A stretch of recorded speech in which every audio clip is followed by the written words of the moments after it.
tu as croisé ça et là, que tout ce que tu as rencontré comme difficulté n'aura plus d'impact sur ta vie au nom de Jésus. Tu me donnes un vibrant amen, cela rattaché à ta destinée. Tu me donnes un puissant amen, cela rattaché à ta vie. Je ne sais pas ce que tu as rencontré. Je ne sais pas ce que tu parcours comme problème. Je ne sais pas ce que tu vis comme difficulté. Mais laisse-moi te dire, j'ai un Dieu qui siège là-haut, qui voit tes problèmes, qui entend tes cris. Il dit, Moïse, j'ai entendu les cris et j'ai vu la souffrance de mon peuple. Va et délivre-les, fais-les sortir d'Égypte et emmène-les à Canaan. Je t'annonce que ce soir tu rentreras à Canaan. Je t'annonce que ce soir tu rentreras à Canaan. Je ne sais pas qui est le propriétaire de cette parole, mais je suis en train de parler à la personne. J'ai dit ce soir je n'ai pas dit demain. Ce soir je n'ai pas dit demain. Ce soir je n'ai pas dit à minuit. Je dis maintenant, tu rentreras à Canaan. Ton Canaan t'est donné. Ton Canaan t'est donné. Amen. Assieds-toi royalement. Son qui lui était dû. Parce que lorsque sa maman était enceinte et qu'elle attendait des jumeaux, elle est partie consulter l'Éternel. Et l'Éternel lui dit, 2 nations se battent dans ton sein. 1, voilà où elle a su qu'elle attendait des jumeaux. En 2, il va lui dire que le plus petit va assujettir le plus grand. Donc ça veut dire que Dieu avait déjà décidé de qui devait prendre le règne dans cette famille. Dieu avait déjà tracé le trône. Dieu avait déjà décidé de par qui devait venir l'élévation et la grâce de cette famille. Il avait dit lorsque Esaü va sortir, il aura un problème, il va sortir avant Jacob. Et vous savez que tous dans la loi africaine, quand des jumeaux sortent, le premier n'est pas le grand frère. Est-ce que je chante par là quelqu'un? Amen. Le premier n'est pas le grand frère, mais c'est le chéton qui est le grand frère. Les parents ont pour coutume de dire que c'est le grand frère qui a envoyé le petit frère d'aller voir qu'est-ce qui se passe sur la terre avant de venir. Donc ça veut dire que quoi? Ça veut dire qu'à partir de là, nous devons comprendre que Esaü n'était pas le grand frère de Jacob, mais c'était plutôt Jacob qui était le grand frère d'Esaü. Ça c'est autre chose, on ne va pas dedans ce soir. Ce qui m'intéresse ce soir, c'est le parfum. La Bible dit que voilà une personne, Esaü, que son père Isaac veut bénir. Isaac veut bénir Esaü. Il dit à Esaü, va dans le champ, cherche-moi un gibier, fais-moi un mec comme je les aime afin que je te bénisse. Comment, je me suis posé la question, comment un père qui veut bénir son enfant, qui veut donner quelque chose à son enfant, va demander d'abord que son enfant fasse faire quelque chose. J'ai fini par comprendre quelque chose. Toute bénédiction se mérite. Une bénédiction qui ne se mérite pas n'est pas une bénédiction. Qu'est-ce que je suis en train de dire? Le père pouvait bénir son fils sans attendre un mets de la part de son fils. Mais il lui dit, pour que je te bénisse, va au champ, cherche un gibier, fais un mets comme je les aime. En partant chercher le gibier, peut mourir là-bas. Bah, il s'était dans la pousse. C'est pas quel animal peut croiser. Le gibier même peut le tuer à sa place. Vous comprenez ce que je veux dire? Ça veut dire que toute bénédiction mérite un sacrifice. Sans sacrifice, il n'y a pas de bénédiction. Sans sacrifice, il n'y a pas d'élévation. Sans sacrifice, il n'y a pas de grâce. Tu veux mériter, tu veux un miracle, mérite le miracle. Ça c'est clair. Est-ce que je parle à quelqu'un? Amen. Tu fais un miracle, mérite le miracle. Dieu ne te bénira pas parce que tu viens à l'église. Dieu te bénira parce que tu fais des sacrifices pour Dieu. Vérité. Ta présence à l'église ne sert à rien, c'est plutôt pour ton âme. Tu dois nourrir ton âme de la parole de Dieu. Mais c'est les actions que tu poses dans l'église que Dieu regarde. Et si tes actions ne sont pas les actions auxquelles Dieu prend plaisir, Dieu ne te bénira pas si tu veux venir à l'église pendant 1000 ans. Est-ce que je peux choquer quelqu'un ce soir? C'est pourquoi on peut rentrer dans les églises, voir plusieurs personnes, il y a 2 personnes qui sont bénies. Tu peux rentrer dans l'église, la chambre est onctionnée, mais sa vie, ça ne va pas. Les dirigeants sont onctionnés, mais leur vie est mélangée. Sinon, même parmi les pasteurs, ils sont onctionnés, mais il y a problème. Il y a problème. Et on met la faute sur Dieu. Dieu n'est pas, écoute, Dieu n'est pas le problème de notre échec sur la terre. Notre échec, c'est nous-mêmes. Yes. Nous n'avons pas compris que dans la présence de Dieu, il y a notre part à jouer. Est-ce que je suis correct? Oui, je comprends. Dans la présence de Dieu, il y a notre rôle à jouer. Est-ce que vous prêchez ce soir? Prêche. Dans la présence de Dieu, on a une action à poser. Il dit, Esaü Esaü, je veux te bénir. Mais va d'abord chercher un gibier. Fais un mets comme je le sais. Là n'est pas mon problème. Mon problème arrive un peu plus devant. Je suis en train de faire l'introduction de mon message. Et quand nous allons aller plus loin dans la parole de Dieu, il est écrit que lorsque Isaac parlait à Esaü, il y avait une personne cachée derrière la porte qui écoutait cette parole. Qui écoutait cette parole libérée qui devait bénir une personne. Laisse-moi te poser une question. Qui est caché derrière ta porte de bénédiction? Ah, question. Qui est caché derrière ta porte de gloire? Qui est caché derrière ta porte de grâce? La Bible dit que la mère de Jacob, qui aimait Jacob, et Isaac qui aimait Esaü. Donc ça veut dire que les deux parents avaient déjà fait le choix.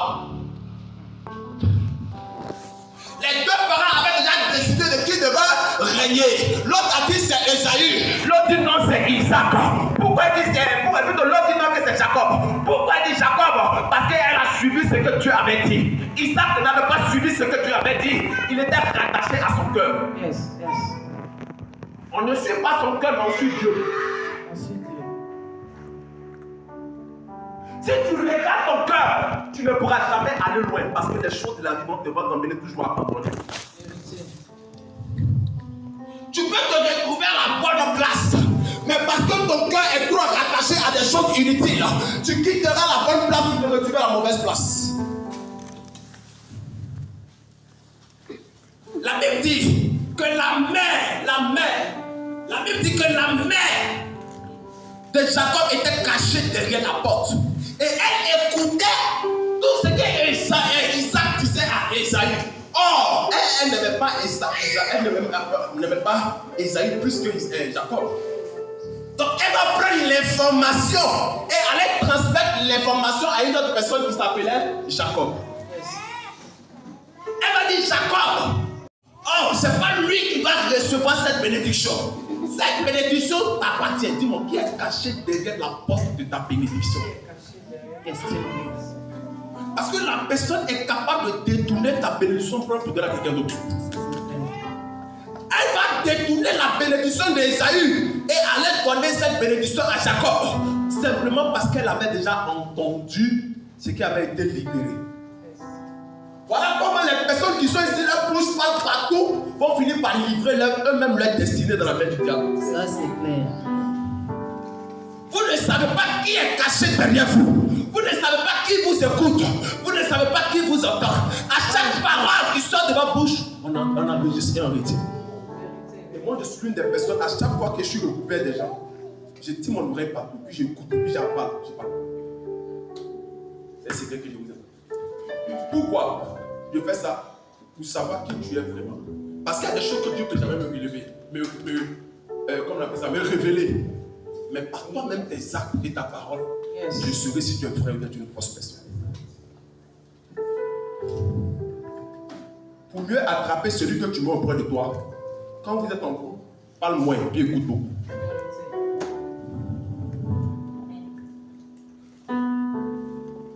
Parle moins et puis écoute beaucoup. Souvent même tu emmènes les bébés, tu te tais. Qu'ils parlent. Laisse-les s'acharner dans le débat. Quand le débat finit, tu as déjà pris un peu de chacun. Tu sais qui est qui n'est pas qui. Vraiment.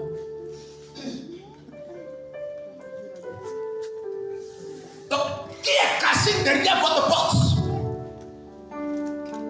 La bénédiction que tu vas prendre là, qui est au courant de ça? La Bible dit que la mère de Jacob va informer Jacob de ce que son mère préparait dans l'anonymat. Et lorsqu'elle va informer Jacob, elle va dire à Jacob, va derrière la maison, prends tel animal, en mets, je vais faire un mets comme ton père aime. Et gardez quelque chose. Quand il y a des êtres destinés dans ta vie, ils vont s'arranger à te rendre la chose plus facile que tu ne le penses. Elle a laissé Esaü sortir pour aller chercher le gibier dans la blouse pendant que le gibier était derrière la porte de la maison.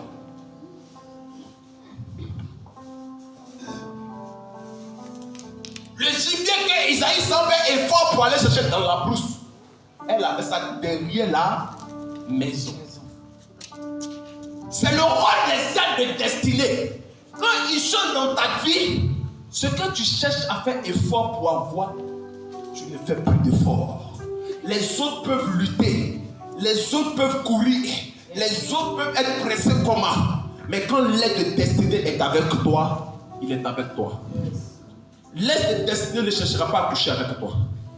L'aide de destinée ne cherchera pas à te proposer des trucs décents. L'aide de destinée ne te dira pas va faire ce qu'il ne faut pas faire et puis tu vas le faire. C'est ça même. L'aide de destinée vient juste pour t'aider. Il vient juste pour te dire prends courage, je suis avec toi. Et elle dit à son fils n'aie pas peur. Son fils va lui poser une question. Mais si tu fais le mail, comment je vais donner à mon père? Mon père, 1, connaît ma voix. 2, mon père connaît ma peau. Il sait comment je suis, même si je ne vois pas clair. Donc,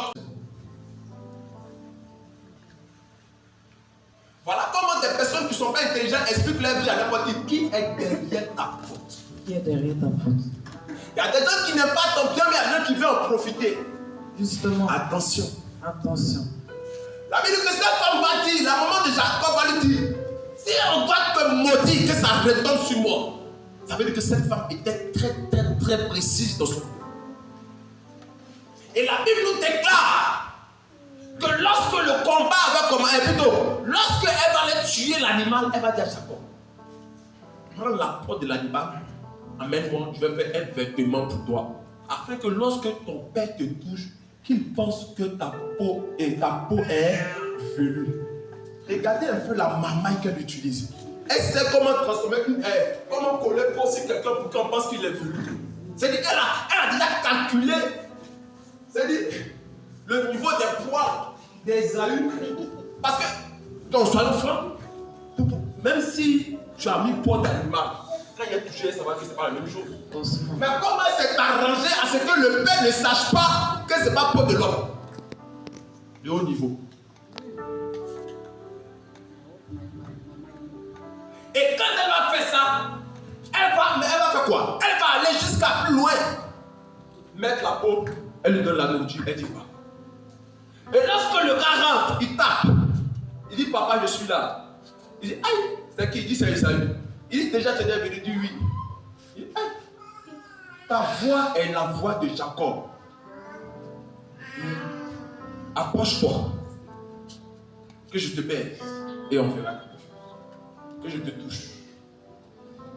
Il a dit que lorsque Jacob s'approche, il dit ta voix est la voix de Jacob. Plutôt, il dit ta voix est la voix de Jacob, mais tes peaux sont ton corps est le corps d'Ésaü. Donc le père lui-même était troublé déjà. Le père était corrompu déjà.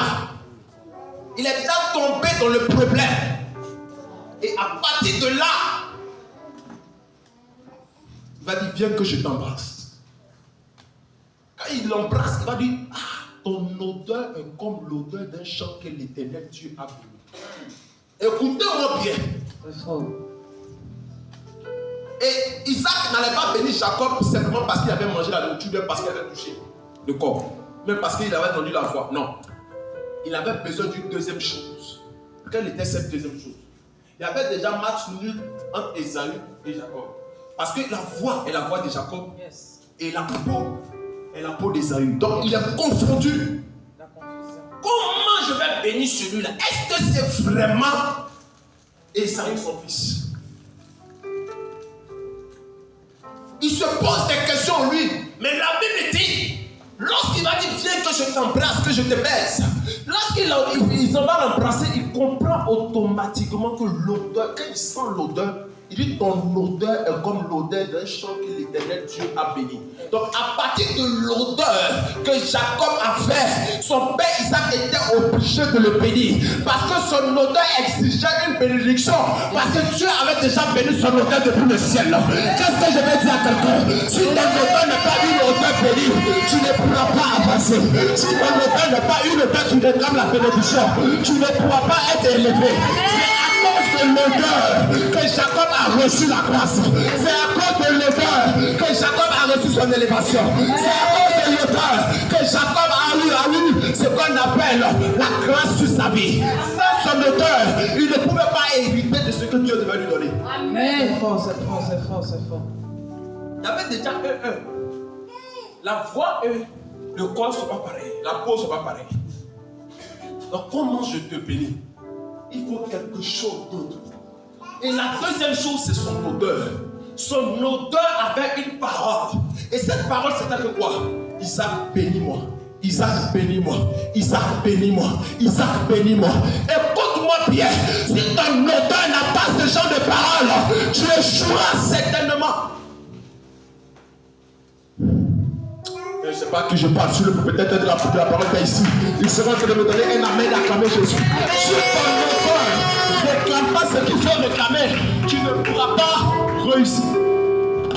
Écoute-moi maintenant, prends note. 1. L'odeur a une voix. L'odeur a une voix. L'odeur parle. Tu peux aller te poser un CV. Tu peux aller te demander de l'emploi. Tu peux aller demander l'argent à quelqu'un. Mais si ton odeur spirituelle n'est pas une bonne odeur, lorsque la personne te voit venir, en même temps qu'il sent ton odeur spirituelle, il est énervé. Vous n'avez pas remarqué plusieurs personnes, lorsqu'ils rentrent dans la présence de Dieu pour un lorsqu'ils rentrent dans la je ne peux pas aller demander de l'aide même. Pas demander de l'aide pour un rien, le gars il est énervé. Tu l'appelles net et il sait que c'est toi, il est énervé. Vérité, vérité, c'est vrai même. Pourquoi? Parce que ton odeur le gêne. Yes. Quelqu'un peut te dire, je vais te bénir, il est loin, mais quand il vient, dès que vous vous croisez en même temps, tu vois que le gars devient bizarre. Vérité, vérité. Il y a des femmes qui ne pas sortir, quand elles vont un soir avec un homme, l'homme là, sur place, le dès qu'il s'en va, il bloque ton numéro. Vérité. Parce que ton odeur spirituelle l'empêche de rentrer en contact avec toi. Yes, oh. C'est la chose que vous devez savoir, que l'odeur fait quoi? Vous précède quelque part. Et lorsque ton odeur te précède et qu'elle ne demande rien de bon, c'est plus la peine de forcer mon frère. Tu ne vas rien recevoir de nous. Ce n'est pas la magie. La spiritualité a des règles. Hors de moi de te décourager. Mais je préfère te dire une vérité. Si tu ne respectes pas les règles de la spiritualité, tu seras impossible de réussir. Ce n'est pas la magie. Yes. On n'est pas ici chez le petit bien marabout. Vérité. Le marabout, tu iras, il te donnera ce que tu peux, mais il ne te dira pas que voilà les conséquences de la chose. Or, la Bible dit, dans la présence de Dieu, la bénédiction de Dieu n'est suivie d'aucun chagrin. Mais pour recevoir cette bénédiction, il faut respecter les principes spirituels. Les principes spirituels. Quand on parle de l'odeur des parfums, ça veut dire qu'il y a ce qu'on appelle, à partir de ton parfum, tu peux démolir des choses, ou bien tu peux récupérer des choses dans le spirituel. C'est pourquoi il a dit à quelqu'un qu'on ne se parfume pas avec n'importe quel parfum. Vérité. Tout parfum que tu utilises, faut chercher à connaître la signification. Est-ce que je suis vrai? Tout parfum que tu prends, cherche à connaître la signification. Une fois, je faisais une délivrance. Et pendant que je faisais la délivrance, je chassais un démon des eaux.